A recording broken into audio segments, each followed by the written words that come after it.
Wani baca doa ni.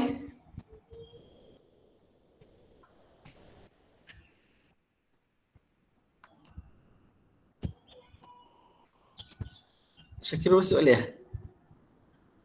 Syakirul. Alhamdulillah. Tekan pula. Syakirul masalah lain kot. Syakirul dengar tak? Dengar Ustaz? Syakirul?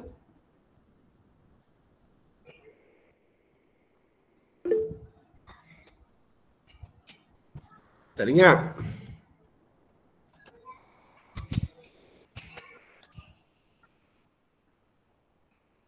Lain pun tak okey kot. Wani lah, tolong Ustaz. Wani baca doa ni. Okay Ustaz. Okay. Bismillahirrahmanirrahim. Allahumma aftah alaina hikmataka wa anshur alaina min khazain rahmatika ya arhamar rahimin. Rabbi shrah li sadri wa yassir li amri wahlul 'uqdatam min lisani yafqahu qawli. Rabbana atina fid dunya hasanah wa fil akhirati hasanah wa qina azabannar. Wa sallallahu ala sayyidina Muhammad wa ala alihi wa sahbihi wa baraka wa sallam. Walhamdulillahi rabbil alamin. Amin. Okay, terima kasih Wani. Wani menang apa tu? Pertandingan tu? Tulis esei ya? Ya. Esei apa? Bahasa Pasal Melayu. Bahasa Melayu lah. Oh, okey. Peringkat apa kali lah tu? Ya. Tahniah. Okey, kita sambung lah. Bidang yang kelima, sejarah perundangan Islam. Okey, dia ada satu tajuk lah berkaitan dengan Mahkamah Syariah di Malaysia. Mahkamah Syariah di Malaysia. Okey, antara fokus kita pada pagi ni. Okey, yang pertama sejarah dan matlamat penubuhan Mahkamah Syariah di Malaysia. Okey. Sesuai lah kot, hari tu kita belajar jenayah dalam Islam kan. Ini kita kait terus dengan Mahkamah Syariah kat Malaysia. Kemudian kita akan tengok peranan dan kesan penubuhan Mahkamah Syariah di Malaysia. Okey, yang ketiga struktur organisasi dan bidang kuasa Mahkamah Syariah di Malaysia. Okey. Kemudian usaha dan tindakan dalam usaha memartabatkan dan mematuhi peraturan dan undang-undang yang telah ditetapkan oleh Mahkamah Syariah. Okey. Hello. Ya. Dah dengar tak? Baru dengar lah. Kamu line kamu tak okey tu. Tak? Okey. Saya rasa tak okey Ustaz. Okey. Tak apalah, kamu follow je lah. Okey. Sejarah dan matlamat penubuhan Mahkamah Syariah di Malaysia. Echah dah Echah. Echah dah.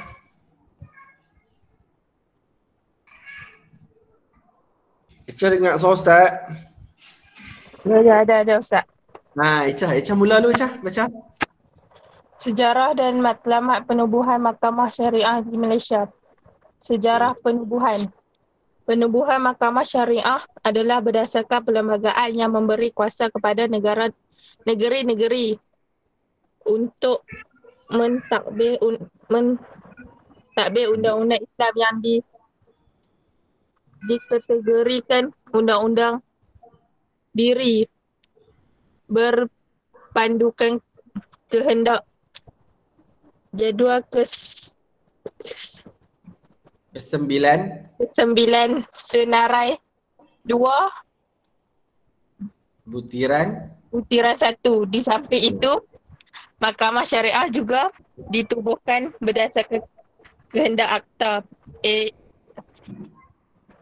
Enactment Pentadbiran Undang-Undang Islam atau Enactment Pentadbiran Hukum Syarak di negeri-negeri. Malaysia mempunyai sejarah yang panjang tentang penubuhan Mahkamah Syariah sehinggalah terbentuknya Mahkamah Syariah pada masa kini. Okey, terus? 1. Sebelum merdeka. Sebelum kedatangan penjajah, negara ini yang dipanggil Tanah Melayu telah melaksanakan undang-undang Islam dalam urusan kehidupan seharian. Mereka mengadili kes di hadapan Sultan atau pemerintah berdasarkan undang-undang Islam dalam semua urusan, termasuklah hal ehwal kekeluargaan, muamalat dan juga jenayah. Okey. Siapa tak? Terus catatan tertulis berkenaan dengan hukum dan peraturan Islam dalam beberapa tulisan seperti Undang-Undang 99, Perak, Hukum Kanun Melaka dan lain-lain menjadi bukti bahawa wujudnya peruntukan undang-undang Islam yang dijalankan di tanah Melayu. Mahkamah Syariah sebelum kedatangan penjajah telah dijadikan tempat bagi mendapatkan keadilan dengan kuasa rayuan diberikan kepada Sultan. Walau bagaimanapun, selepas kedatangan British, mahkamah-mahkamah lain telah ditubuhkan atas nasihat pihak berkuasa British. Mahkamah Syariah telah diletakkan pada taraf yang lebih rendah dan kuasa telah dibataskan. Sebelum tahun 1948, Mahkamah Syariah telah diletakkan dalam struktur dan hierarki mahkamah negara bersama-sama mahkamah yang lain.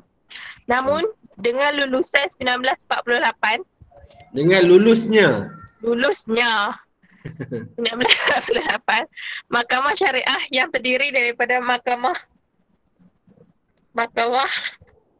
Qadi dan mahkamah penolong Qadi telah dipisahkan daripada mahkamah persekutuan.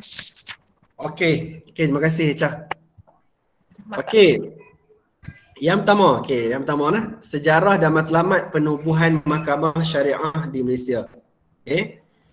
Sejarah penubuhan dia. Okey, penubuhan Mahkamah Syariah adalah berdasarkan perlembagaan yang memberi kuasa kepada negeri-negeri untuk mentadbir undang-undang Islam yang dikategorikan undang-undang diri, personal law.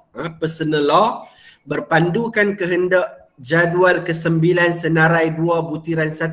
Ini semua dia punya kod kamu kena ingat lah, kan? Tak ingat lah pada Ustaz. Maksudnya kita biasa dengar lah, kan? Istilah ordinan, hierarki, kan? Ini semua berkaitan dengan istilah-istilah berkaitan dengan mahkamah lah. Jadi penubuhan Mahkamah Syariah kat Malaysia ni, dia adalah berdasarkan perlembagaan yang memberi kuasa lah kepada negeri-negeri. Sebab tu dia bawah Tuanku Raja ni, dia ada apa? Dia ada Mahkamah Syariah, dia ada MAIBS, Majlis Agama. Okay. Bawah MAIBS tu dia ada Jabatan Mufti dan dia ada JAIB. Cuma JAIB ni sebahagian negeri dia asingkan. Sebab JAIB ni selalunya Jabatan Agama Islam ni, Jabatan Agama lah. Kalau Perlis JAIB lah sebagai contoh kan. Kalau negeri lain Jabatan Agama Islam Kedah, JAIB, ikutlah. Dia biasanya dia ada dua lah. MAIBS, Majlis Agama dengan Jabatan Agama. Dia tak sama tau. Kadang-kadang ramai orang tak tahu. Okey, selalu kalau kat Perlis ni biasanya 3 tu lah. Paling basic bawah raja ni, iaitu Mahkamah Syariah. Lepas tu ada MAIBS, okey, dan ada JAIB. JAIB ni cuma dia link dia lebih kepada JAKIM. Tapi negeri juga. Tapi kalau peruntukan duit apa, JAKIM yang bagi dekat JAIB. MAIB ni lebih kepada negeri lah, Majlis Agama. Jadi bawah MAIB ni juga ada Jabatan Mufti. Okey, bawah Tuanku Raja jugalah. Jadi 3 tu lah basicnya. Nak lebih kurang nak bagi hampa faham lah. Okey, dia punya ni. Jadi sebab tu dari segi undang-undang tertentu kadang-kadang dia berbeza. Mahkamah Syariah pun kadang-kadang dia ada undang-undang dia yang berbeza. Sebab apa? Sebab dia Islam ni dia di bawah apa? Di bawah kita kata pemerintahan Tuanku Raja lah ataupun Sultan. Okey. Kemudian di samping itu Mahkamah Syariah juga ditubuhkan berdasarkan kehendak Akta Enakmen Pentadbiran Undang-Undang Islam atau Enakmen Pentadbiran Hukum Syarak di negeri-negeri. Dia ada enakmen dia lah. Okay. Malaysia mempunyai sejarah yang panjang tentang pembentukan mahkamah syariah sehinggalah terbentuk mahkamah syariah pada masa kini. Okey. Ni sejarah sikit lah. Kan dia ada sebelum merdeka, yang sebelah ni pada selepas merdeka tu kan. Ada dua. Okey. Yang Echah baca tadi sebelum merdeka lah. Kan sebelum merdeka ni dia mula dengan apa? Sebelum kedatangan penjajah. Sebelum British, Portugis kan. Negara ini dipanggil Tanah Melayu. Kan mula dengan Tanah Melayu macam kita mengaji sejarah tu lah. Melaksanakan undang-undang Islam dalam urusan kehidupan seharian. Mereka mengadili kes di hadapan sultan atau pemerintah berdasarkan undang-undang Islam dalam semua urusan, termasuklah hal ehwal kekeluargaan, muamalat dan juga jenayah. Tanah Melayu ni peringkat awal dia bagus. Dia ikut Islam sepenuhnya. Cuma cerita P. Ramlee je lah yang pelik tu. Kan dia ada apa yang kalau kamu bisa tengok cerita tajuk dia Semerah Padi. Cerita P. Ramlee lama-lama kan, kalau ayah kamu asal tahu lah Semerah Padi ni. Kan dia punya apa kisah tu, ada kes dalam cerita tu, seorang perempuan tu dia dah berkahwin, dia berzina dengan seorang lelaki. Kan suami dengan isteri orang depa berzina, dan dalam cerita tu P. Ramlee buat cerita tu maksudnya bahawa depa kena sula. Sula ni maksudnya ambil kayu tajam ni dicucuk kat bawah punggung ni. Kan sula. Yang tu hukum Islam ke? Tak. Cerita Semerah Padi tu dia seolahnya nak buat macam hukum Islam lah. Kalau curi potong tangan. Kan tapi hakikat dia tak tepat sepenuhnya lah. Ustaz pun tak tahu main mana sula tu. Tapi memang dulu Tanah Melayu peringkat awal memang dia ikut semualah. Jenayah, muamalat, kekeluargaan, nikah kahwin, semua bawah mahkamah syariah. Semua bawah berdasarkan undang-undang Islam lah. Tak panggil mahkamah lagi lah masa tu. Dia bawah undang-undang Islam. Okay, ni peringkat pertama. Peringkat kedua, catatan bertulis berkenaan dengan hukum dan peraturan Islam dalam beberapa tulisan seperti Undang-Undang 99 Perak, Hukum Kanun Melaka. Ni kamu belajar Melaka ni adalah sejarah kita. Kita mengaji. Masa SPM kamu kan masa PT3, SPM masa Hukum Kanun Melaka dan lain-lain. Kan? Ada juga Batu Bersurat Terengganu. Kan? Menjadi bukti bahawa wujudnya peruntukan undang-undang Islam yang dijalankan di Tanah Melayu. Jadi dalam undang-undang ni memang memang boleh nampak lah kata orang dulu ni masa Tanah Melayu tu, orang-orang Islam zaman dulu ni, mereka memang ikut undang-undang Islam. Okay. Mahkamah Syariah sebelum kedatangan penjajah telah dijadikan tempat bagi mendapatkan keadilan dengan kuasa rayuan diberikan kepada Sultan. Kan raja, tuanku raja jugalah yang uruskan. Tapi hukuman tu adalah berdasarkan hukuman Islam lah. Kan? Okay. Walau bagaimanapun, selepas kedatangan British, okay, mahkamah-mahkamah lain telah ditubuhkan atas nasihat pihak berkuasa British. Bila British British yang buat. Okay. Mahkamah Syariah telah diletakkan pada taraf yang lebih rendah. Kan. Jadi tak ada adalah bab jenayah, bab curi, bab rompak, bab apa ni tak ada dah. Yang ada nikah kahwin je lah. Kan. Bab nikah kahwin je kebanyakannya ada. Berkaitan dengan Mahkamah Syariah. Okay. Ataupun berkaitan dengan ibadat khusus kita lah. Okay. Bidang kuasanya telah dibataskan. Sebelum tahun 1948, Mahkamah Syariah telah diletakkan dalam struktur atau hierarki mahkamah negara bersama-sama mahkamah yang lain. Sebelum tahun 1948 ni, okay, Mahkamah Syariah ni diletakkan bawah struktur ataupun dia duduk join sekali lah dengan mahkamah-mahkamah yang lain. Kan kita ada mahkamah tinggi, mahkamah rayuan, kan mahkamah persekutuan. Banyaklah kalau nak pandai ni kena mengaji undang-undang lah. Ustaz pun tahu basic je, ustaz pun bukan bidang undang-undang tak. Tapi benda ni kalau kamu Google pun boleh carilah, kalau setakat nak baca kan. Kita punya kita punya maklumat umum boleh dapat melalui Google je lah. Okey. Namun dengan lulusnya Code Ordinance 1948, Mahkamah Syariah yang terdiri daripada Mahkamah Qadhi dan Mahkamah Penolong Qadhi telah dipisahkan daripada Mahkamah Persekutuan. Lepas 1948 dia asing terus. Kalau sebelum 48 tu dia tak sekali lah, struktur tu bawah sekali, bawah mahkamah-mahkamah lain. Okay. Tapi selepas 1948 Dia dah asing lah macam Ustaz sebut tadi lah. Mahkamah Persekutuan, Mahkamah Tinggi, Mahkamah Syariah, dia asing dah. Tapi yang paling lekeh sekali Mahkamah Syariah lah, paling rendah sekali. Itulah apa yang berlaku dalam kita punya negara, kan. Sebab tu kita belajar tajuk ni, kan. Okay. Selepas merdeka pula. Merdeka, kita nak siapa pula? Nurin. Sambung Nurin.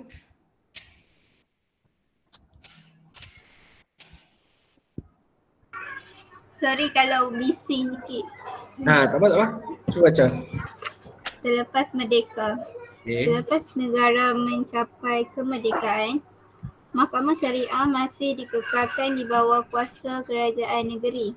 Mahkamah Syariah diberi kuasa membicarakan perkara yang terdapat dalam jadual ke-9 perlembagaan, iaitu perkara meliputi undang-undang keluarga, zakat, wakaf dan kesalahan berkaitan dengan rukun-rukun Islam sahaja. Mahkamah Syariah juga hanya boleh membicarakan penganut Islam. Sejak itu, Mahkamah Syariah telah melalui proses transformasi dan naik taraf sehingga hari ini. Daripada hanya sebuah mahkamah yang membicarakan kes-kes kekeluargaan orang Islam, ia kini boleh mendengar kes-kes jenayah yang tertentu dengan bidang kuasa hukumannya ialah penjara selama 3 tahun atau denda RM5,000 Malaysia atau 6 kali sebatan. Selain itu, ia telah menerima pengiktirafan dengan keputusannya tidak lagi boleh dicabar oleh mahkamah Sivil melalui pindaan perlembagaan pada tahun 1988, iaitu perkara 121(1)A. Perlembagaan Persekutuan telah dimasukkan untuk melarang Mahkamah Tinggi dan Mahkamah di bawahnya campur tangan dalam hal-hal yang diputuskan di Mahkamah Syariah berdasarkan bidang kuasanya. Okey, terima kasih Nurin. Okey, selepas merdeka pula, okey. Selepas negara mencapai kemerdekaan, Mahkamah Syariah masih dikekalkan di bawah kuasa kerajaan negeri. Dikekal lagi lah duduk bawah negeri. Okey. Mahkamah Syariah diberi kuasa membicarakan perkara yang terdapat dalam jadual ke-9 perlembagaan. Okey. Iaitu apa? Perkara meliputi undang-undang keluarga. Yang ni Ustaz sebut tadi ni, nikah, cerai, berkaitan dengan anak, kan? Okey, semua bawah undang-undang keluarga. Iaitu berkaitan dengan zakat, wakaf dan kesalahan berkaitan dengan rukun-rukun Islam sahaja. Bab salat, bab puasa, sebab tu dia ada undang-undang bawah Mahkamah Syariah. Contoh macam kamu perasan, kalau kamu perasan lah, bulan Ramadan kan, siapa yang boleh, siapa daripada itu perlis pun buat keluar, siap kena buat umum kat masjid masa tu, Ustaz ingat Ustaz umumkan. Siapa yang makan secara terbuka pada bulan Ramadan daripada pukul berapa Ustaz ingat daripada pukul ni waktu siang lah. Dan juga satulah makan terbuka. Satu lagi pada orang yang membeli ataupun menjual. Dia kena jual lebih pada pukul 3 kat atas kot. Saya ingat. Lebih kurang 3 atau 4 kat atas. Sebelum tu kalau dia jual jadi salah. Boleh didenda. Siapa yang denda? Mahkamah Syariah lah. Okey, Mahkamah Syariah. Sejak itu Mahkamah Syariah telah melalui proses transformasi dan naik taraf sehingga hari ini. Daripada sebuah mahkamah yang membicarakan kes kekeluargaan orang Islam saja, ia kini boleh mendengar kepada kes-kes jenayah. Ini lebih kepada apa? Jenayah maksudnya berkaitan dengan orang Islam lah. Rukun Islam, kan, benda-benda apa? Khalwat, kan. Zina pun kita tak ada lagi. Bab zina memang masih tak ada. Okay. Bidang kuasa dia maksudnya apa? Penjara dia maksimum dia maksudnya penjara selama 3 tahun atau denda RM5,000 atau 6 kali sebatan. Maksudnya dia boleh denda sampai tahap macam tu lah.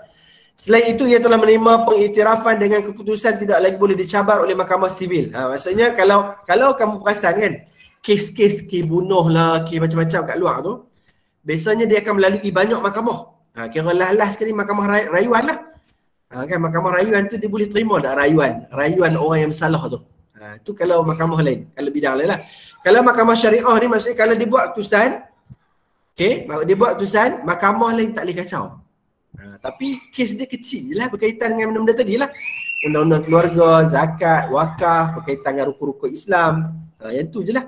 Tapi yang dia punya bagi dia, mahkamah lain tak boleh kacau. Okey. Okey, matlamat penubuhan. Matlamat penubuhan. Kita ni banyak ke tak? Ustaz check dulu. Kita check dulu. Banyak kita suruh baca. Tak banyak. Ustaz baca cepat sikit. Okey, dah. Berapa surat tau? Karamal. Okey. Mahkamah ni. Surat ni. 20 surat. Usaha dan tindakan. Banyak kot. Tak apalah Ustaz baca dulu lagi selang-seling dengan kamu. Okey, ikut takdan. Okey. Matlamat penubuhannya. Okey. Matlamat penubuhan. Secara dasarnya matlamat penubuhan mahkamah syariah adalah khusus untuk membicarakan pertelingkahan berhubung dengan undang-undang Islam dan meliputi individu yang menganut Islam sahaja. Kan dia undang-undang ni, mahkamah ni apa tujuan dia ada kan? Kita nak apa? Nak selesaikan masalah lah. Kan orang berebut harta, kan ada yang bercerai, ada orang nak menikah, ada orang nak berebut anak, kan macam-macam masalah ni. Tapi dia meliputi untuk orang Islam je lah. Jadi tujuan dia, dasar dia nak apa? Nak membicarakan pertelingkahan berhubung dengan undang-undang Islam. Kan nak selesaikan. Okay? Yang kedua bertujuan untuk mendengar dan mengadili kes-kes berkaitan dengan jenayah syariah dan kes-kes mal. Okay? Tujuan dia nak dengar dan adili kes-kes berkaitan dengan jenayah syariah lah. Okay, dan kes-kes mal. Okay, nanti kita tengoklah apa dia punya khususan tu lagi. Okay. Peranan dan kesan penubuhan mahkamah syariah. Peranan mahkamah syariah membicarakan dan memutuskan kesalahan-kesalahan jenayah yang dilakukan oleh orang Islam. Yang kedua, mendengar dan memutuskan semua tindakan dan proceeding. Ini proceeding ni pun istilah undang-undang lah ni. Proceeding dalam kes-kes mal bukan jenayah seperti yang diperuntukkan oleh akta dan enactment. Dia nak buat undang-undang ni dia kena ada akta, ada enactment. Dia macam contoh kalau aku belajar contoh bab fatwa. Fatwa Jabatan Mufti keluar, dia sekadar fatwa lah. Maksudnya ada rakyat boleh ikut, ada tak boleh ikut. Lepas tu bila nak fatwa tu, dia kena gazette pula. Kan ni istilah-istilah undangan lah ni. Kena gazette, barulah kadang-kadang bila gazette tu barulah mahkamah syariah boleh ikut. Kan mahkamah syariah sebab tu kata ikut negeri. Jadi mahkamah syariah ni dia akan selalunya dia kalau negeri dia akan nilai juga, dia ambil dia juga pendapat daripada Jabatan Mufti lah. Kan contoh macam talak 3 jatuh 1 ke jatuh 3. Jadi mahkamah syariah ni dah buat keputusan, dia akan rujuk jugalah apa yang majlis fatwa putuskan, gazetkan. Jadi kalau majlis fatwa kata talak 3 jatuh 1. Jadi mahkamah boleh buat keputusan lah. Kami ambil ni, kita ikut apa yang disebut, apa yang digazetkan oleh Jabatan Mufti, maksudnya talak 3 jatuh 1. Kita pakai tu lah. Jadi dia berkait. Okay? Dia punya complicated tu. Okay? Kemudian mendengar dan memutuskan sesuatu rayuan terhadap sesuatu keputusan sama ada melibatkan pembebasan, sabitan ataupun hukuman. Jadi mahkamah ni juga biasanya dia last sekali biasanya dia akan bagi peluang untuk rayuan lah. Rayuan kan. Mahkamah sivil pun macam tu juga. Kita kalau bagi dua secara umum ni dua lah kat Malaysia ni. Satu mahkamah sivil, satu lagi mahkamah syariah. Mahkamah sivil tu yang bagi banyak yang Ustaz sebut tadi tu. Ada mahkamah persekutuan, ada mahkamah tinggi, ada mahkamah rayuan. Itu bawah sivil. Okay. Okey, kemudian kesan penubuhan mahkamah syariah. Undang-undang Islam dapat dilaksanakan dan dikuatkuasakan dalam negara. Okay. Isu-isu berkaitan dengan jenayah syariah khususnya penjagaan akidah orang Islam dapat diselesaikan di mahkamah syariah. Okay. Yang ketiga, menyusun atur dan menyelaraskan isu-isu kekeluargaan Islam yang berlaku dalam kalangan orang Islam. Okay, ni kesan penubuhan mahkamah syariah. Okey, kita tengok struktur sikit. Okey, setakat tu ada faham tak? Ada nak tanya soalan ke bawah? Kita berapa ni? 7 orang. Boleh faham tak? Amni. Aida, boleh faham Aida? Boleh Ustaz. Okey. Boleh boleh kita terus dulu. Okey. Struktur organisasi dan bidang kuasa mahkamah. Oh ni Ustaz nak suruh kamu sambung pula lah. Amni sama Amni? Setiap negeri termasuk wilayah persekutuan mempunyai enakmen atau akta pentadbiran agama masing-masing. Bidang kuasa mahkamah syariah yang dinyatakan di bawah ialah contoh daripada Akta 505 Akta Pentadbiran Undang-Undang Islam Wilayah-Wilayah Persekutuan 1993 bahagian 4 Mahkamah Syariah Wilayah Persekutuan. Yang pertama yang segitiga tu nak kena terang ke Ustaz? Boleh baca, sebut. Mahkamah Rayuan Syariah, Mahkamah Tinggi Syariah, Mahkamah Rendah Syariah. Sambung Ustaz. Ya. Mahkamah Rendah Syariah Perkara Jenayah membicarakan kesalahan-kesalahan yang dilakukan oleh orang Islam di bawah enakmen atau undang-undang bertulis lain yang menetapkan kesalahan-kesalahan terhadap rukun-rukun agama Islam yang baginya hukuman maksimum yang diperuntukkan oleh enakmen atau undang-undang bertulis itu tidak melebihi RM2,000 atau pembicaraan selama tempoh 1 tahun atau kedua-duanya dan boleh mengenakan mana-mana hukuman yang diperuntukkan baginya. Perkara mal mendengar dan memutuskan semua tindakan dan prosiding yang Mahkamah Syariah diberi kuasa untuk mendengar dan memutuskannya. Yang amountnya atau nilainya hal perkara yang dipertikaikan itu tidak melebihi RM50,000 atau tidak dapat dianggarkan dengan wang. Okey. Ada sambungan ya? Oh lah, lain lah. Tak apalah. Situ je lah. Okey. Terima kasih Amni. Okey. Yang ni struktur dia, struktur organisasi dan bidang kuasa mahkamah syariah. Okey, kalau kamu tengok kat sini ada itulah di piramid tu kan. Mahkamah rayuan paling atas sekali lah. Maksudnya paling tinggi lah tu. Kan, mahkamah nama pun rendah kan. Mahkamah rendah syariah, dia paling rendah lah. Lepas tu mahkamah tinggi syariah. Lepas tu ada mahkamah rayuan syariah. Maksudnya last sekali rayuan ni dia paling tinggi sekali lah. Dia akan terima ataupun tak terima keputusan. Okay. Ada penilaian dia lah. Okay. Setiap negeri termasuk wilayah sekutuan mempunyai enactment atau akta pentadbiran agama masing-masing. Ni kamu nak kena ingat ni. Okay. Setiap negeri termasuk wilayah sekutuan. Okay, Persekutuan Labuan ke, wilayah Persekutuan Kuala Lumpur ke, Putrajaya ke, kita ada 3 kan lah ni. Enactment atau akta. Okay, enactment atau akta pentadbiran agama masing-masing. Masing-masing ada akta dia pun. Bidang kuasa mahkamah syariah yang dinyatakan di bawah ialah contoh daripada Akta 505. Akta Pentadbiran Undang-Undang Islam, Wilayah-Wilayah Persekutuan 1993 bahagian 4. Mahkamah Syariah Wilayah Persekutuan. Itu dia bagi contoh lah. Okay. Mahkamah Rendah Syariah. Okay, yang Amni baca tadi lah. Dia biasanya ada 2 lah.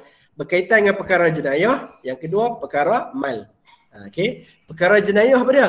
Membicarakan kesalahan-kesalahan yang dilakukan oleh orang Islam di bawah enactment atau undang-undang bertulis lain yang menetapkan kesalahan-kesalahan terhadap rukun-rukun agama Islam. Ni berkaitan dengan ini. Fokus dia ni lah. Jenayah ni. Rukun-rukun agama Islam. Okay, maksudnya benda-benda asas berkaitan dengan agama lah, suruhan agama.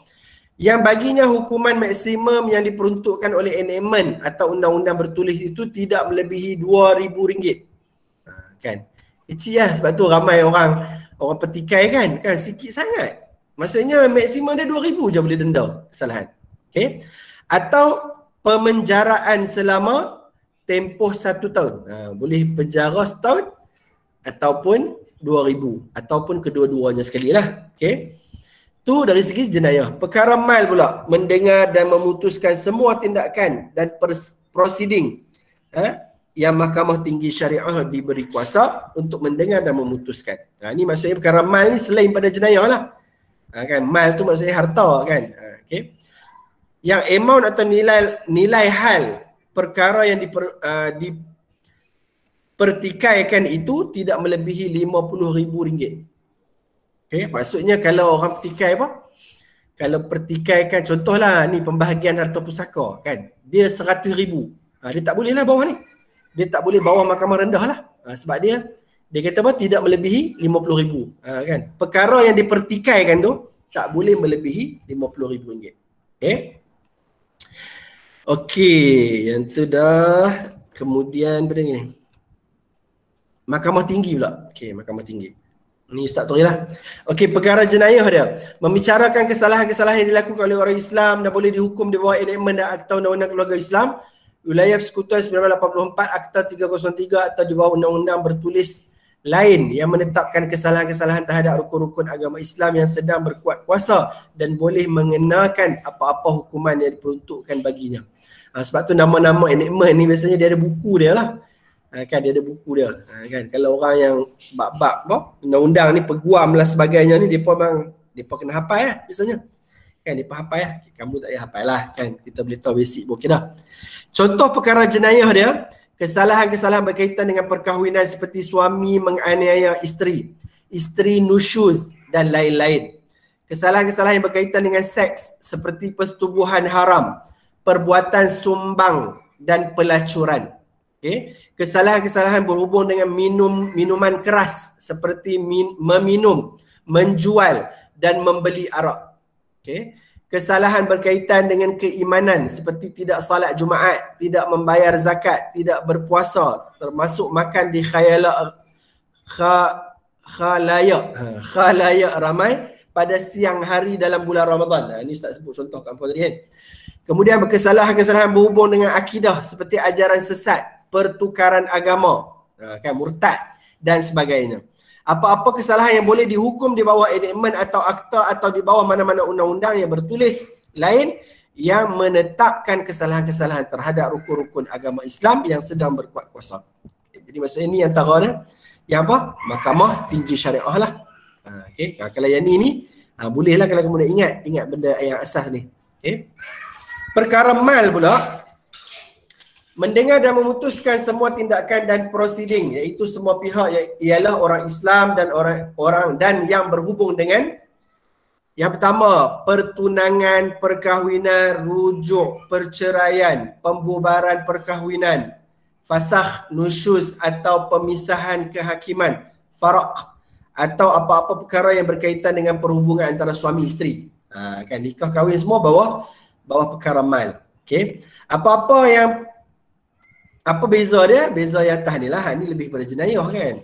Suami menganiaya isteri nusyuz, itu lebih kepada ni. Kalau jenis apa? Kita kahwin cerai biasa ni, maksudnya tak melibatkan jenayah lah. Kalau cedera orang ni, pukul ni melibatkan jenayah. Okay. Yang kedua, apa-apa pelupusan atau tuntutan harta yang berbangkit daripada mana-mana perkara yang dinyatakan dalam apa ni? Ustaz pun tak tahu ni. Superanggan. Apa ni? Siapa tahu? Siapa tak tahu hijau? Apa? Apa dia? Superintendent. Subak. Siapa perasan? Siapa tak tahu ni? Kena hijau ni. Apa ni? Apa dia? Ustaz pun tak check dulu tadi. Perenggan.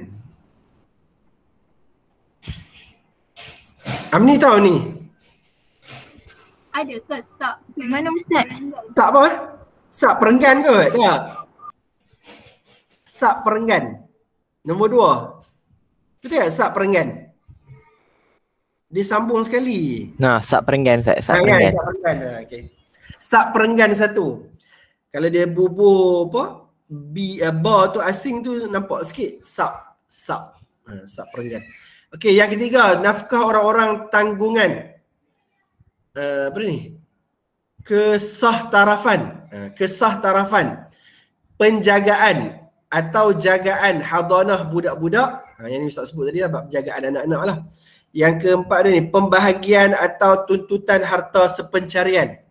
Yang kelima, wasiat atau alang pemberian harta semasa maradul maut seseorang si mati Islam. Ni memang diambil sebiji-biji ni, sebab tu kita jangan dengar lah istilah-istilah ni. Kan? Berkaitan dengan wasiat lah cerita ni, orang mati ni, orang mati yang mati sakit ni.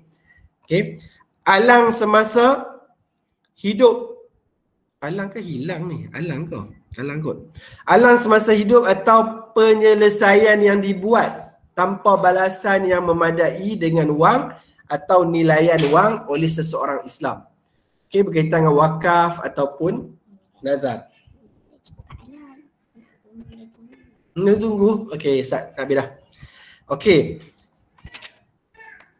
Yang tu dah apa lagi? Ni ada lagi sambungan ni. Pembahagian dan pewarisan harta berwasiat atau tak berwasiat.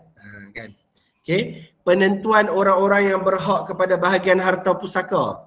Okey, seseorang si mati Islam atau bahagian-bahagian yang kepadanya orang-orang itu masing-masing berhak. Okey, yang terakhir perkara-perkara lain yang berkenaan dengannya, bidang kuasa diberikan oleh mana-mana undang-undang bertulis. Di antaranya lah berkaitan dengan mal. Okey, Mahkamah Rayuan pula. Mahkamah Rayuan Seksyen 52 bidang kuasa Mahkamah Rayuan Syariah. Mahkamah Rayuan Syariah hendaklah mempunyai bidang kuasa untuk mendengar dan memutuskan apa-apa rayuan terhadap apa-apa keputusan yang dibuat oleh Mahkamah Tinggi Syariah dalam menjalankan bidang kuasa asalnya. Jadi dia ada kuasa lah. Maksudnya dia boleh dengar, dia boleh putuskan apa-apa rayuan yang telah dibuat oleh Mahkamah Tinggi Syariah. Yang kedua, apabila suatu rayuan daripada suatu keputusan Mahkamah Rendah Syariah telah diputuskan oleh Mahkamah Tinggi Syariah, Mahkamah Rayuan Syariah boleh memberikan kebenaran atas permohonan mana-mana pihak bagi pemutusan olehnya sendiri apa-apa persoalan undang-undang berkepentingan awam yang telah timbul dalam perjalanan rayuan itu dan yang keputusannya oleh Mahkamah Tinggi Syariah telah menyentuh keputusan rayuan itu. Okay. Yang ketiga, apabila kebenaran telah diberikan oleh Mahkamah Rayuan Syariah, ia hendaklah mendengar dan memutuskan persoalan yang benarkan dirujuk bagi putusannya dan membuat apa-apa perintah yang boleh dilakukan oleh Mahkamah Tinggi Syariah dan sebagaimana yang difikirkan adil bagi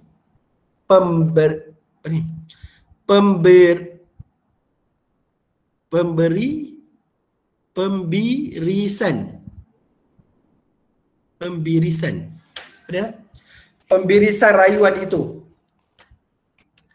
Yang ni maksudnya kebenaran yang diberikan oleh Mahkamah Rayuan ni lah. Maksudnya Mahkamah Rayuan dibagi kebenaran kepada apa? Kepada Mahkamah Tinggi. Untuk apa? Untuk rujuk balik keputusan tu. Tu maksud dia lah yang ketiga ni. Okey, Seksyen 53 bidang kuasa pengawasan dan penyemakan Mahkamah Rayuan Syariah. Okey. Mahkamah Rayuan Syariah hendaklah mempunyai bidang kuasa pengawasan dan penyemakan ke atas Mahkamah Tinggi Syariah dan boleh jika nampaknya dikehendaki demi kepentingan keadilan sama ada atas kehendak sendiri atau atas kehendak mana-mana pihak. Ni maksudnya dia boleh semak lah ni nak ceritanya. Ni ayat ni boleh berbelit lah. Okay. Kaitan dengan undang-undang ni. Yang kedua, bila mana Mahkamah Rayuan Syariah memanggil rekod di bawah subsection 1, semua proceeding dalam Mahkamah Tinggi Syariah mengenai perkara atau proceeding yang berkenaan itu hendaklah digantung sementara menanti perintah selanjutnya daripada Mahkamah Rayuan Syariah. Maksudnya Mahkamah Syariah ni, rayuan ni memang tinggi lah. Dia boleh apa? Dia boleh minta rekod kan, dan dia boleh stop. Maksudnya kalau dia suruh Mahkamah Tinggi stop perbicaraan, boleh stop Ustaz. Kan, sampai tahap itulah kan, dia ada kuasa dia. Sebab dia apa? Dalam hierarki tadi kan, dalam dia punya piramid tu dia paling tinggi sekali. Okey. Jadi benda asas mana ingat tiga tu lah. Ingat Mahkamah tiga tu lah. Kan tu yang asasnya pun. Dari segi pendetilan tu tak ada lah, memang tak ditanya sampai tahap macam tu lah. Kalau ditanya tu memang teruk lah tu kena ambil ijazah undang-undang lah tu, syariah undang-undang. Okey, yang terakhir, usaha dan tindakan memartabatkan taraf Mahkamah Syariah serta undang-undang Islam. Usaha memartabatkan, yang pertama menaik taraf bidang kuasa jenayah Mahkamah Syariah. Yang ni tak mampu ni. Okey, Akta Mahkamah Syariah bidang kuasa jenayah 1965 atau lebih dikenali sebagai Akta 355 adalah suatu akta untuk memberi dan menyeragamkan bidang kuasa mahkamah yang ditubuhkan di bawah mana-mana undang-undang negeri bagi maksud membicarakan kesalahan di bawah hukum syarak. Kuasa mahkamah syariah yang diperuntukkan oleh Perlembagaan Malaysia 1965 adalah seperti berikut. Boleh membicarakan dan menghukum dengan hukuman penjara atau denda ke atas orang Islam sahaja. Yang kedua, denda tidak melebihi RM1,000 atau 6 bulan penjara atau gabungan kedua-duanya, iaitu denda dan penjara. Okay. Akta 355 dipindah pada tahun 1984 bertujuan untuk memperluaskan bidang kuasa jenayah bagi membolehkan mahkamah-mahkamah syariah membicarakan kesalahan-kesalahan yang boleh dihukum penjara selama tempoh tidak melebihi 3 tahun atau apa-apa denda tidak melebihi RM5,000. Ni kalau sebelum ni 1,000 je. 1,000 dengan 6 bulan. Lepas tu dia dah upgrade jadi 5,000 dan juga 3 tahun. Itu yang nak kamu faham lah. Okay. Ni dia tulis balik kat bawah ni. Sama je. Kekuatan keputusan di bawah bidang kuasa mahkamah syariah. Pindaan perkara 1A 121. 1A kurungan ni bagi ni. 121 kurungan 1A. Perlembagaan Persekutuan pada tahun 1988 telah memperuntukkan Mahkamah Tinggi Sivil dan mahkamah di bawahnya tidak ada bidang kuasa dalam mana-mana perkara yang termasuk dalam bidang kuasa mahkamah syariah. Hal ini bermakna apa-apa keputusan mahkamah syariah dalam bidang kuasanya tidak boleh dicabar dan dipindah oleh mahkamah sivil. Ni Ustaz sebut dah tadi. Maksudnya mula bila ni? Mula 1988. Maksudnya mahkamah syariah buat keputusan, mahkamah sivil tak boleh ganggu gugat. Okey. Yang seterusnya, yang ketiga, kebebasan mahkamah syariah. Pemisahan pentadbiran mahkamah syariah daripada pentadbiran majlis agama dan pentadbiran mufti bermula tahun 1989. Ni Ustaz kata dia lain-lain ni. Kan dia dah berpisah daripada majlis agama dan juga dia berpisah daripada pentadbiran mufti. Dia duduk lain lah. Macam Ustaz sebut tadi kan, raja, tuanku raja ataupun sultan, bawah dia ada apa? Ada maib, kan bawah maib ada jabatan mufti, lepas tu ada jaib, lepas tu dia ada mahkamah syariah. Dia duduk asing. Okey. Perundangan yang lebih jelas dan komprehensif. Beberapa aspek undang-undang asas seperti keluarga, keterangan jenayah dan prosedur termasuk juga di sesetengah negeri seperti zakat, wasiat, wakaf telah digubal serta dijadikan undang-undang perasingan. Okay. Skim perkhidmatan dan latihan kaki tangan yang lebih baik. Okay. Kaki tangan mahkamah syariah diserap masuk dalam kumpulan perkhidmatan perundangan. Sejak penubuhan Jabatan Kehakiman Syariah Malaysia, peluang kenaikan pangkat kaki tangan lebih baik ditambah pula dengan latihan dalam bidang perundangan diperkemaskan dalam bentuk diploma dan kursus. Okey. Jadi ni skim ni lah untuk apa? Untuk orang yang kerja dekat mahkamah syariah lah kan. Boleh naik pangkat dan sebagainya lah. Okey. Infrastruktur dan kemudahan mahkamah lebih baik. Persekitaran dan kemudahan mahkamah syariah ialah setanding dengan bangunan mahkamah lain. Kemudahan mahkamah, kalau kamu perasan mahkamah dekat Perlis mahkamah syariah, siapa tak perasan kat mana. Cuma ingat ada satu lah dia tengah buat lah ni. Rasa nak siap dah kot. Dekat Tajuh dengan Dewan dekat JPAM, sebelum JPAM kau. Kalau tengok. Okey. Persekitaran dan kemudahan mahkamah syariah ialah setanding dengan bangunan mahkamah syariah lain. Kemudahan teknologi maklumat dipertingkatkan khususnya perkhidmatan dalam talian seperti e-syariah. Kan ni contoh online lah berkaitan dengan mahkamah syariah. Okey, ada lagi last. Usaha mematuhi peraturan dan undang-undang yang telah ditetapkan oleh mahkamah syariah mendidik masyarakat bermula dari peringkat sekolah tentang kewajipan mematuhi hukum syarak. Okay, mendidik murid mematuhi peraturan sama ada ketika berada di sekolah atau di rumah. Yang ketiga, kursus asas berkaitan dengan undang-undang diperkenalkan kepada pihak awam. Yang keempat, pihak berkuasa sentiasa memberi